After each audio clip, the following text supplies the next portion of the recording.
She started grad school last year, but decided to go for it again. So a year off. Oh, yeah. Trying to make it. Hello. Welcome. Like I'm like You guys are so far away. So I'm Jane Sims with the Academic Technology. Hi, Jane. Hi, Long time no see. I'm yelling, yes. I'm taking a break next session, so you don't have to listen to me. Thanks for coming to this session on paperless note-taking. This session is going to be kind of collaborative, exploratory. I'm not an expert by any means, but I have an idea. I want to run it by you guys, see what we can do. All right? So we get these complaints from students about how long it takes to log into the computers in the computer labs right before class starts and to print off their PowerPoints and run to class. And we checked on what's being printed, and we see that it's mostly PowerPoints right before class. Lowell somehow has some magic that he can figure that out. And so we thought, what if we could move away from these paper notes? But we recognize that handwriting notes is better than typing them on your laptop. Research shows that. Okay? So what can we do? And so I've been kind of noodling around that if we tried to do a digital note-taking, because we've got the apps, what would we need to provide to students or help them have? What would we need to change about our processes? And how would that affect their learning and what we know about their learning? So for example, Amber Slater and I have been talking about this. If in her large lecture hall, she has students taking notes on an iPad, a tablet, a smartphone, which is tough, but they try it, okay? And she were to randomly collect notes every class period from 2 students, then that might hold them accountable for taking notes. 2, she could see what kind of notes they're taking.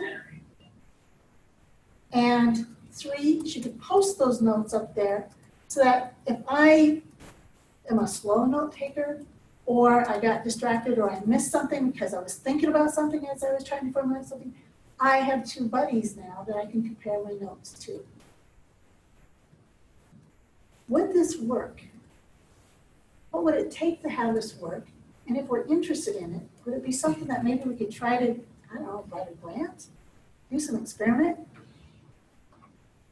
What do you think? We've already got some of the technologies.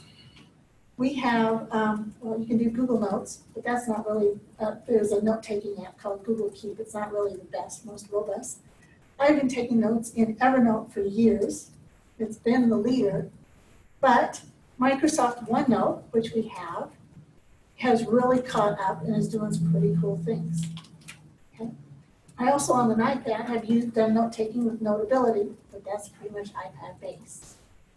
So if we were to look at Evernote, which is free at some level, you have to pay for some other things, or Microsoft OneNote, which we have on our campus, is that something that we could help students to be able to pull that document up, doodle on it, highlight, hit the record button, or sometimes something when you say, now this is really important, that's their cue to hit the record button, and then so that they can study that in their classroom, to maybe hit some of these different learning options for them. I don't want to say styles.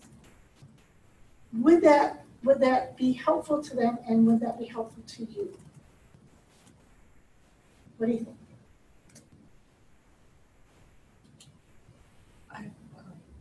Question, comment, I'm not quite sure, but I work in the TRIO program. A lot of our students are a little bit on the lower income side, and they don't necessarily have iPads or laptops. They might have a smartphone, but I don't know if what you're thinking would exclude people who maybe can't afford the technology. So I'm thinking, what's the lowest cost tablet out there that we might be able to get on a grant that could use Microsoft OneNote or Evernote?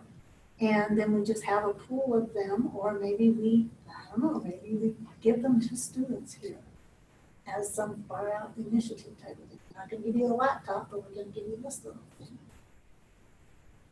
Because you're right, that is a concern that not everybody's gonna have something. One challenge I face in class is, I have lots of students who do electronic note taking because I teach in a computer lab. But it's not like I'm lecturing and they're just taking notes. That rarely happens, and I usually don't do the PowerPoint because it's not like they can just take notes on a PowerPoint. I'm usually it starts in Blackboard, and then there's lists of resources and stuff that they're jumping to from Blackboard, and notes and diagrams in Blackboard. And so I find it very challenging to find a note-taking environment that can capture that depth of stuff. We might be in a PowerPoint, we might be in a PDF, we might be, often just at a website, and then we're in Blackboard. And so often they end up just taking notes in some other, like you say, one of these other apps, but they're not linked to all of these resources. So one thing that I don't know is a good app that can take notes on these different. Could we use Zoom for that and put each student in their own breakout group? What you can do with just breakout groups, one to a group, and then it brings it up on the screen. And then they could annotate whatever is showing up on that screen that you are directing them to. I'm not exactly sure how this would work because they're in a breakout group, so that you're not necessarily directing things. But they could type, they could scribble, they could do different types of things. Now that saves as a recording though. But if you took that recording then and you drop that into OneNote or Evernote, I think that from what I've been reading, and I've just been playing around a little bit of it, what it's saying is that if you search for the word pogo, it can find it in a recording. I'm not quite sure how that works, but would that be something that might be feasible to get around the hopping into all the different types of things?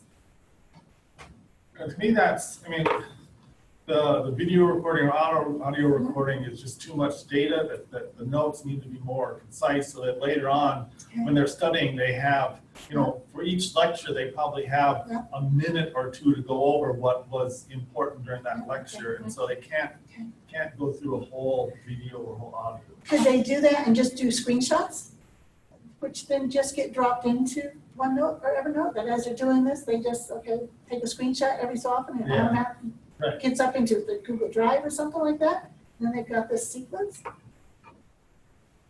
There are ways of doing it. None of them, the whole screenshot in the Google Notes, or in the Keep or something like, I don't have a streamlined, I don't know of students who have found a very streamlined approach to that. So it's just a challenge I have, and I don't know if it's common for other people, but it's certainly a challenge I have.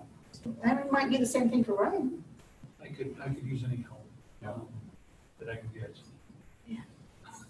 So I don't know if there's a universal solution to this problem because people like the way they like to do it. And so I like to use, I'm not using Trello, for example. This is a cool project management software that I think would be very useful for taking notes for particular classes because you can put attachments in there, you can annotate them, you can put deadlines on them and link it to your calendar, so it's very effective. I think it'd be very effective for students and classes if it works for them. Wunderlist is another great note-taking software. Everyone else is using this. It's a note-taking software. I think it works well. OneNote is fine. I think it'd be nice to have a resource that could direct people to what works, and also to faculty and advisors that might be able to direct people to students to different softwares that we do have available for low or no cost to them. Because an advantage of an electronic note-taking is that you can share it with me much more easily than me get to you and copy off your paper notes. I mean, that's true if we're all like Evernote users or whatever, but the one thing that bugs me is the idea that like all my important stuff might be locked up in some Evernote database that's proprietary and you gotta pay for, and maybe it's the socialist in me, but like I wish we didn't have to put all our stuff into some corporation's hands. And maybe it's not Evernote then, you know, maybe it's OneNote, maybe part of it is using Google Drive, that whatever we're doing on our documents.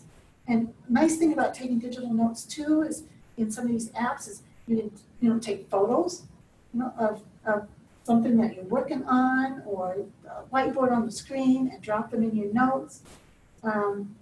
Or capture something in, you know, that Blackboard page, just capture it, drop it in and take a note around it. I feel like there's some capabilities there, but we need to figure out how to harness them. Because I take paper notes and then sometimes I can't read my writing, you know? Or it doesn't make sense because I'm scribbling so fast. And I'm not saying to be typing this, but I mean, some of the things too is if you are typing, there's kind of those, you can type your keyboard shortcuts. You can do some shortcuts for certain things like, I don't know, some long word in your field.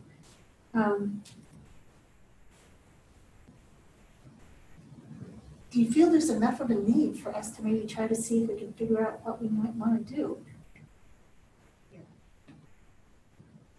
How much of an expense would it be to give every student a tablet, cheap, like an Android tablet? How much is a cheap Android tablet? I don't know. Well, you can get a Chromebook for around $100. Yeah, or Oh, but you, the Kindle 10-inch or whatever. It's Yeah. Just something always that on- has a touch screen It's that they always on can discount write or on. all in special or whatever. Yeah. I mean, if you had something that was just really basic, you didn't want something to do all these other gee whiz things, just something that was digital, no paper. If you had something like that, could that be under $100? If we had 500 students to come in, is that something that, well, I don't know. You know, like starting with a freshman class or starting with a program to see what we might pilot it with?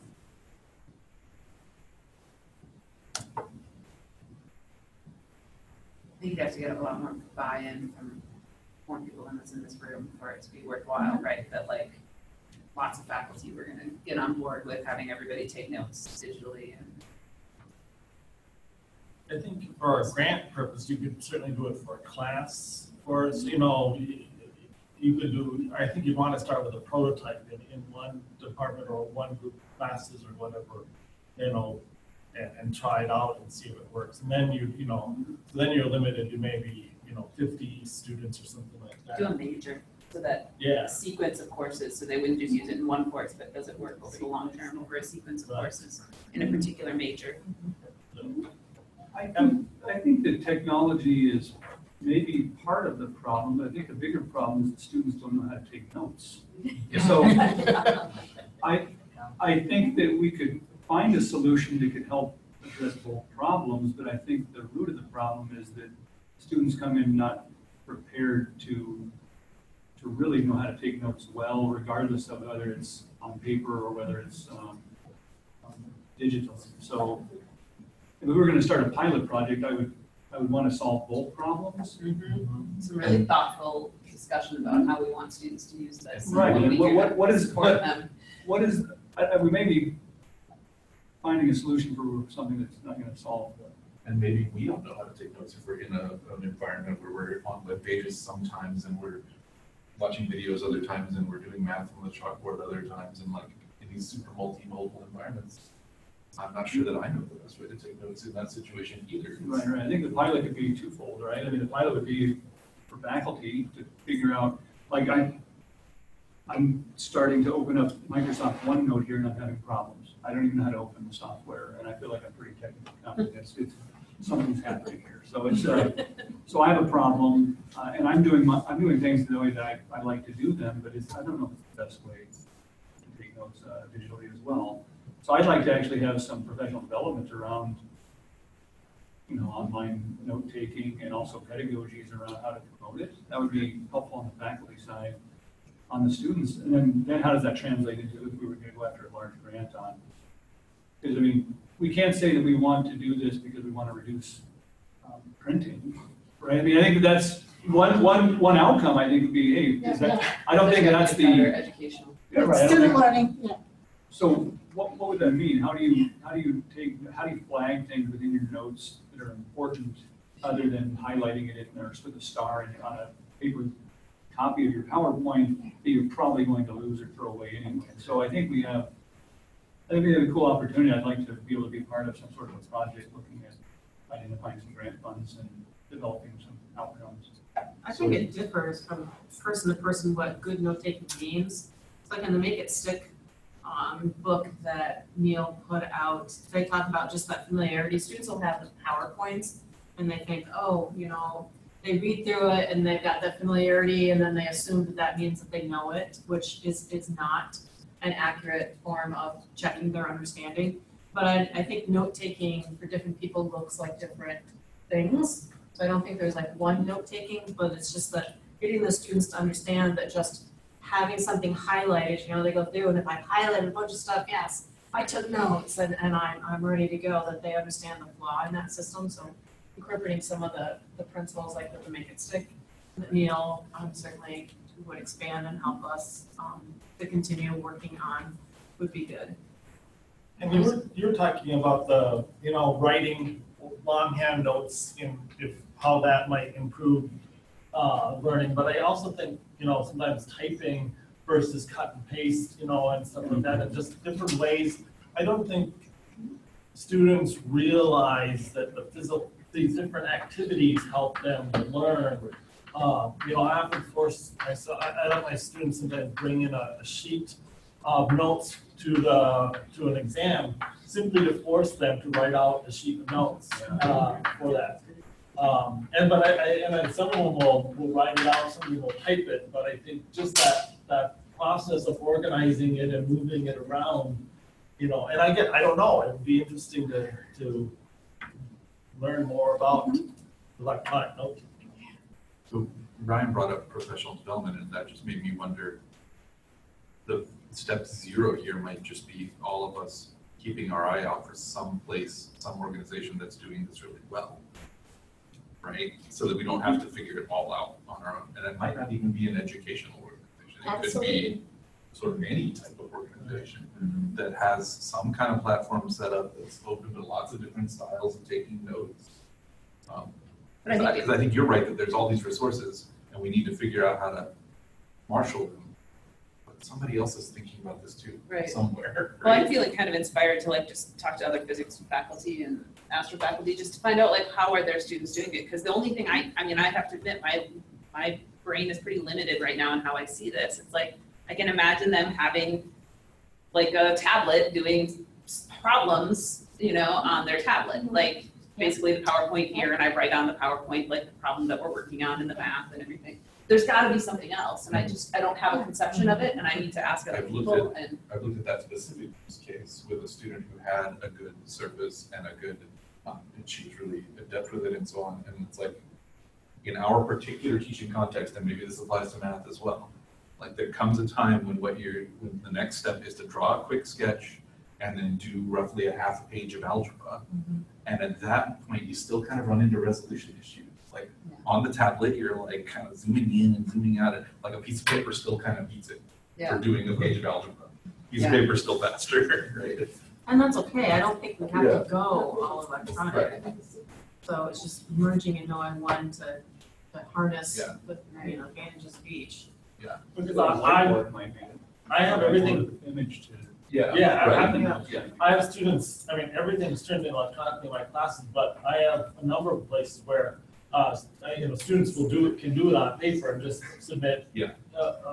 Most of them have a phone or something that can take a photo and upload it to Blackboard relatively. And we do that all the time. That would be interesting to know is what percent, but again, I'm thinking my online course, I'm doing this also, and in my online courses, I think I have students who have a way of getting that done. I find I'm always having students, like, they'll do all their work on paper and then they'll take pictures with their cell phone and then sending me emails to check their work, and so like I'm already doing that, but is there a way to like then take those images and put them somewhere else? That's the last thing that happens, like the photo was taken and then emailed, Yeah, then like, is it searchable, can they find it later, right? Right. Yeah. Whatever we arrive at for notes. And even the handwriting, to make it clear, because handwriting, you get kind of funky, right, and stuff. Years ago, I was using this app, I think it's My Script Calculator, I don't know if any of you know it, where, great for math, where you write your equation out, and it turns it into text, and then it solved it for you. And so as we were talking about it and saying, okay, having students use this to check their work for immediate feedback maybe instead of using to get the right answers or something. But if it can take this and turn it into text or even voice the text, what can we do? How can we work differently here rather than that crumpled up sheet of paper that you don't get back to? The question though is, how does this not become just another digital version of a crumpled piece of paper that you never get back to? Because we all take a lot of notes, whether it's on paper or digitally, that we just don't use. And I think the question for students would be, what is working well, as Scott said, within other organizations, within their academic institutions or whatever, that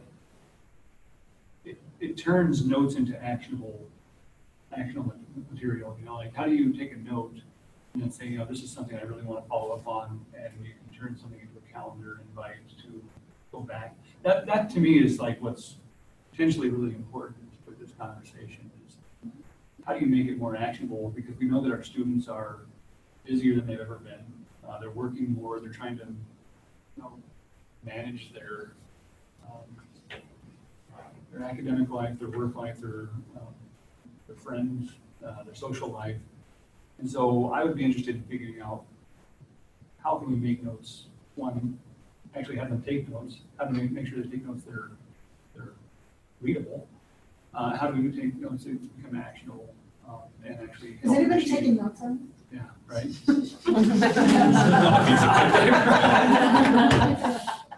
Okay, so one, making it actionable. Oh, I don't know what I was saying. So it was, so making sure that they actually take notes, right? That would be understanding how they want to take notes and actually making sure that they do take notes. Making sure that they are accessible, you know, for longer periods of time so they don't lose it. And then the third one would be how do you make it actionable in some way, that there's some sort of a flag or prompt to return to something that could be pegged as important, right? I mean, like, isn't that the most important thing? When I have an action item in a meeting, what do? I start. I put a big star on it, and this is definitely I got to go back to because I have an action item. Well, I don't think students do that for key learning moments within a class, other than they might highlight it or they might do something. But how do you do that digitally well? And I don't think I know the answer. I've seen students do it well paper. Like I've seen student notebooks and I'm just like, can I just keep this at the end of the semester to show it off to other classes? Because I'm so impressed with like the use of tags and everything. But yeah, how do you do it digitally? It's a good question. And I think the asterisks a lot. I think we have to make the case to students that note-taking is worthwhile. But, I mean, and we've got to have some, you know, and back when I went to college, I mean, I took notes because that was my only recording of a lecture. And so I had the book and my notes, and those, you had to have those to study for the exams and stuff like that. And if you didn't take notes, you couldn't recall that sort of stuff. But nowadays, I mean, you know, my class, I've got the PowerPoints out there or the notes from my lecturer and students, so they don't have to write those down. I have video or audio of me lecturing out there. They don't have to write that down. So I think for me, note-taking from a student point of view has to change somehow. And I'm not sure what its purpose is and what it has to change to, because I'm still thinking of the way I used to take notes. I don't think students need to do that anymore. So what do they have to do? Yeah. Do we Yeah, need it's a note good fundamental taking more of the question. assessment process? Here's a good point. I was just thinking about this as I'm still struggling to open OneNote. I couldn't get mine working either. Okay, good. It's your fault. So, That's because you're on Amazon. yeah. I'm looking for note-taking software. But like, maybe we're putting the wrong things out there for use in the lecture, right? We're putting the PowerPoints out there, which is fine, but maybe we should having a OneNote document out there that actually has some prompts for where students should take notes. They could be assessed in some way, right? I'm moving everything from PowerPoint into Google Docs because, and then, so they can just grab it and then they can save I just tell them, save a copy of it, and then they can take notes in there. But again, that's just, it's quick format, but Well, it's, vice versa, you can have the same thing. You can have a Google Doc that would have note-taking Right. prompts Yeah. that could actually be in a Google form. right. I mean, That that's, could be submitted. So I mean, yeah. the idea would be, what are the key areas of a particular lecture that you want the students to note on? I guess I've never asked for them to submit notes, but I have different PowerPoints that I post versus what I use to lecture from. The posting PowerPoint has blanks where they're supposed to fill stuff in. It has none of the answers to any of the questions. And so like, I do create it so that it is to be filled in. I don't ask them to submit it to me. But yeah, is there another software that would do that better for like taking the notes, or I don't know? In our main computer Java 1, Java 2 course, now we've gone to a electronic textbook, which again has exercises, interactive stuff in it. So as they're going through, there's stuff they have to do, and then I can just see, how their progress has been through that stuff. And so, but again, that's trapped to that publisher. We have to charge a lab fee to get at, and then once at the end of the semester, it's gone. So there are issues. And we're using more e-texts. Right? There's students in K-12s, they're going to ebooks too. So students are starting to get some of this. I don't know if they're getting the right stuff so that when they come into us. So again, we have a new population coming to us. It's going to be taking notes even more differently than how we did it. So maybe we should, a learning community, get together and see if we can keep talking about this, see if we can reach out and find out what's going on. This thing, which may seem very little, note-taking, in the scope of, it's not even on your syllabus type of thing, it might have a huge impact on their student success. But I definitely think what Tom said is really insightful, that, what they need to be taking as notes is so different. And maybe it's the indexing, maybe that's what's important. It's not about recording all the information, but it's like everything is now. How do you find the information? So like, how do you find, like, your note isn't recording everything you said, but it's recording where the videos are, you saying those things. Timestamps and like review Yeah. 5, But 2019. I also remember rewriting notes as an undergrad and how important that was to the learning process to reorganize and restructure them. And so where is that? What is note taking? Yeah. And there are some students who do it the way we did it. Like I have, like the best, not the best, but the best, some of the best students I have these amazing notes, and they do rewrite them and they go through and they do them again. And there's something of value there for sure. I've been creating note sheets for some of my math classes and post them in Blackboard. And so they have the ability to go in and pull it out. And what I've done there is I've given them a hint as to what are the key concepts, and I leave space for them to write notes. And then sometimes what I'll do is if I have a problem on the board that maybe it's an equation or it's, a text-based problem, I'll have part of the prompt there. I've learned not to put all of it there because then they just kind of just get to the, the work and do it all themselves outside of class, and some of it I want done in class. So there's just enough there, maybe it's a diagram or something, and then they have to get the rest of the narrative in order to solve. But that's been really effective. And I've never required it, I've never collected them, but throughout the term, I see more and more students will resort to those. And I'll refer to them, it's like, so if you recall your note sheet from, blah, blah, blah topic, and they'll pull that out. But then I see people who don't have those, they're looking through their notes and they're just like lost. And then it's kind of a peer thing, and they see that, oh, he's got his notes, he can find them, and so I have more and more students that will turn to that. And then I let them use an index card for every exam, and usually it's whatever you want to write. You can put a happy thought on there, you can put whatever, and those that really prepare that thoughtfully, by the time we get to the second exam, they already know, they figured it out, that they're not going to use that note card because the things that they really dedicated time to think about what to put on there meaningfully, they've learned through the process of doing that.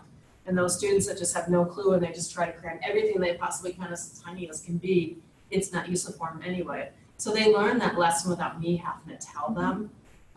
And partway through the class we'll talk about that. But I think there's still, value in some of those traditional, if you will, or tried and true methods. And I think the best is a combination of all of these. That's usually always the best answer is not one single thing. It's a combination of different things.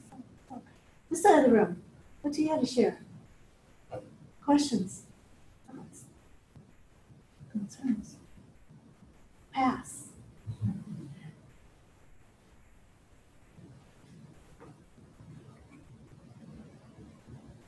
I mean, I guess I can share some past experience. I do something very similar to what Donna has described. So I have an outline of my lectures that I give to students. Usually I give them a paper copy, a packet of notes that I fill in. I have an iPad that I write on during class and I record my voice. They can see it as I'm writing it. We go into more depth on certain concepts. That way they have the ability to write down their own thoughts about that concept in their paper note.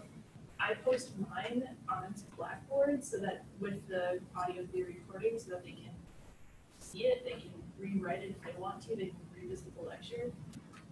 But I've always done it on paper, and so students always have a paper copy in class, and so I would love to have for them to have some sort of digital copy, rather than I require them to, I don't require them, but I suggest strongly that they should have some very large binder, because at the end of the class, we have 200 sheets, and that's a lot for them to bring around every day.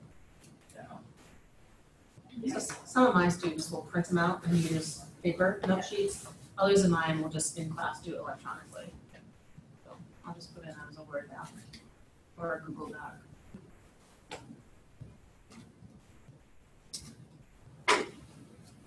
So I'm going to have a piece of paper out just to get to all your names and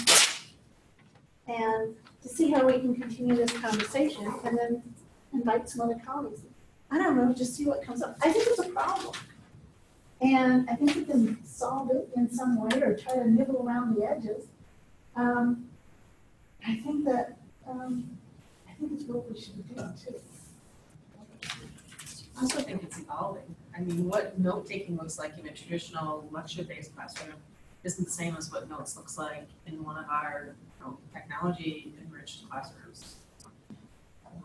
The resources that we provide our students or that we incorporate into our class impacts what's meaningful in that note-taking. And that's how like Podal and some active learning, things like that, basically are built-in note-taking, group note-taking and sharing as part of the learning activity. And then the students get that thing done. I love it. You have to borrow a pen to notes, right? Here. I almost set myself down and I thought, oh, wait and see. This is paper. There's another group and they're talking about, we sent out electronic tax forms and they said, well, how do I print them out? I'm going, who does taxes on paper? Or who gives their account? What? It just blew my mind that people still did that. Sorry, I just not. Pretty easy, maybe. Yeah. I think it sometimes boils down to their learning preference. Yeah. And I think of my daughter who's in middle school. She has the option of reading books on her Kindle or iPad or whatever, or a paper copy, and she will choose paper every single time. She goes to Barnes and Noble and buys books every single time, and I'm thinking, that's my stuff, I was surprised a 13-year-old would be looking to do it that way, but that's her preference. And I think that a lot of students, that's what their preference is when they're running to print off all their PowerPoints before they head to class, because they want to have something tangible to write on. Do you think that maybe it's something that they've learned It could be, in their K-12 and sometimes it years? works and sometimes it doesn't for them. They don't know what else is out there, they don't know what else might work. Do we know some of the cognitive research on that? You know what I mean? Like, is, like we know taking notes longhand, commits it to memory in a better way. I mean, is there research out there that says, that information gets committed to memory better if you read it on a hard copy versus a digital screen, the blue light, and I don't know that. But sometimes I wonder if that's learned or if it's just an instinctual way, like I know I understand this better when I read a hard copy. I don't know. Yeah. But I also know I can read it on a Kindle or my iPad in bed while my husband's sleeping next to me, rather than turning on a light for a book. We give our students lots of different options. Like they can get the hard copy of the textbook, they can do the e-text. There's even a free textbook I've started pointing my students to, not one I lecture out of necessarily, but more often than not, students are doing the hard copy still. And I've asked a few, but we're gonna actually do a real survey this fall. And they just say they like to be able to have it and like highlight and underline, and you can do that on the electronic copy, but it's different, and that just feels different for a lot of my students. And I know it feels different for me, and I know I like can't read that stuff before bed. I'm like, it affects the way I'm able to go to sleep. Yeah. So I wonder about some of the technology thing and the other implications where I can just be reading my paper copy or looking at my paper notes. The one thing I've noticed is like you were talking about K-12 is doing more digital and all this, but we've been saying that about our students for a long time now, that these generations of students grew up with iPhones in their hands and so on. And so it's true that they know more about Snapchat than I do, but I find that it's not true that they know how to use the highlight tool in the e-text, because every publisher has a different way of doing it. Right? So they're just as lost as the rest of us on many of these things. Yeah. Right? So it could be down to some fundamentals down there Yeah. on things. I just really think that this could just be a really interesting study for us to say what's working for us. And also, the students that are coming to us, in addition to being a different kind of K-12 student, we're going to have more older students and who are really pressed for time. And so, yes, I could rewrite my notes, but I could do that, or I could try to make sense of my notes, I add a few things, and then it gets so scribbled up that I can't figure out what it was, whereas if I did it electronically, I could make it clean where I could read it, type of thing, or correct a misspelled word. But do they have time for that? I think they're going to be so time pressed. How can we help them to learn the information on their own, which is what we want them to do, in a really productive way that makes sense for them? I think if you're in that time crunch, you're gonna go back to what is familiar and what you can do quickly. If I just think in terms of anything, like you get a new car, things are laid out differently. And everything just takes so much longer and you're kind of like, oh, where is the windshield wipers in this vehicle? Something, just that little bit that slows you down. And then once you're familiar with it, it's like, you just, snap through things. And so I think with technology, I look at what students will use, when it comes to online homework or Google products or whatever. The first few times they're kind of resistant, but then once they get that comfort and that familiarity, then they turn to it more. So sometimes I think that comfort level, that exposure, that familiarity plays a big part in what your preferences are. And who wants to do it, as Scott was saying, highlight different in different scenarios. If it was more universal, maybe I would be more likely to, do that in a technology-based setting. then I always know where to find my highlighter and I can just go. I don't have to relearn how to highlight every time. I And think even that slows sometimes things keeping down a lot. it simple, you know, sometimes a pencil is just better than a pen for things. Just not dismissing anything just because it's old. Sure. Well, we require the undergrad students to do the electronic e-text, and, one program uses Lippincott, the other uses Elsevier, they're gonna be different, and I don't think either, I think there's something to be said if we had, little sessions on tips and tricks, using your resources. I mean, we give them these resources, but we don't.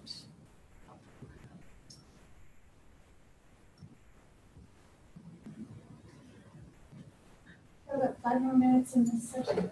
Any thoughts? I'll collect the paper, I'll send you guys an email. I think this has been a really good discussion. I did not take notes. I'm trying to go skim through the video and see what to pull out of that. Maybe I'll take notes and send you guys that so you don't have to watch the video. Thank you all for coming and exploring this possibility. Could be fun.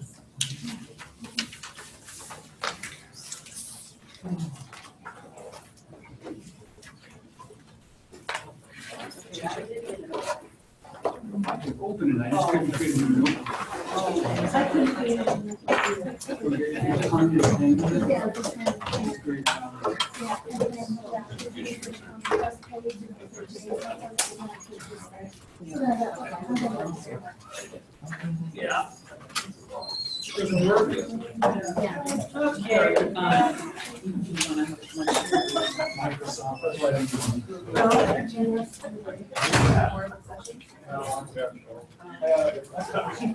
Yeah, that's